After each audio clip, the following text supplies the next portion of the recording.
Hi friends, எல்லாருக்கும் வணக்கம். So இன்றைக்கி என்னுடைய மார்னிங் ஸ்டடி விலாக் தான் பார்க்க போகிறீங்க.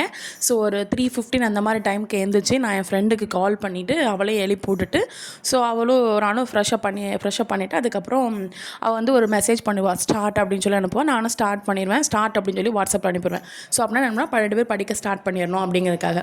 ஸோ என்ன பண்ணேன் அப்படின்னா என்னோடய அரேஞ்ச்மெண்ட்லாம் ரெடி பண்ணி வச்சுட்டு ஐ ஸ்டார்டட் மை ஸ்டடி. ஓகேங்களா. ஸோ நான் வந்து ஃபஸ்ட்டு என்ன எடுத்தேன் அப்படின்னா ஜிஎஸ்கே எடுத்துடலாம் அப்படின்னு சொல்லிட்டு எடுத்தேன். ஏன்னா அப்போ கொஞ்சம் ஃப்ரெஷ்ஷாக இருந்த மாதிரி இருந்துச்சு. ஸோ வந்து இந்த ஜிஎஸ் வந்து நான் எடுத்தேன்.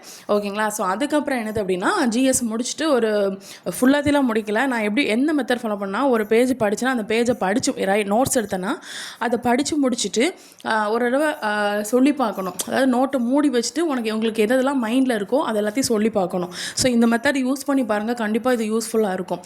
ஓகேங்களா. உங்களுக்கு மைண்டில் நல்லா ஃபிக்ஸ்டாக இருக்கும். ஸோ நெக்ஸ்ட் வந்து பார்த்தீங்க அப்படின்னா மேக்ஸ் வந்து அது வந்து ரொம்ப ஃபுல்லாலாம் நான் முடிக்கல. ஜிஎஸ் ஒரு 3 பேஜ் 4 பேஜ் மட்டும் நான் முடித்தேன். அதாவது புக்கில்னு பார்த்தீங்கன்னா அது ஒரு 2 பேஜ் தான். நோட்டுன்னு பார்த்தீங்கன்னா ஒரு 4 பேஜ் கிட்ட வந்துடுச்சு. ஸோ அதுக்கப்புறம் என்னதுன்னா மேக்ஸ் வந்து ஸ்டார்ட் பண்ணேன். ஸோ மிச்சம் கொஞ்சம் ஒரு 2 பார்ட்ஸ் வந்து இருந்துச்சு. ஸோ அதை பார்த்துட்டு அதுக்கப்புறம் ஒரு 6:30 கிட்ட ஆகிடுச்சு. நான் சமையல் பண்ண போயிட்டேன். ஸோ லேட் ஆகிடுச்சு இன்றைக்கி.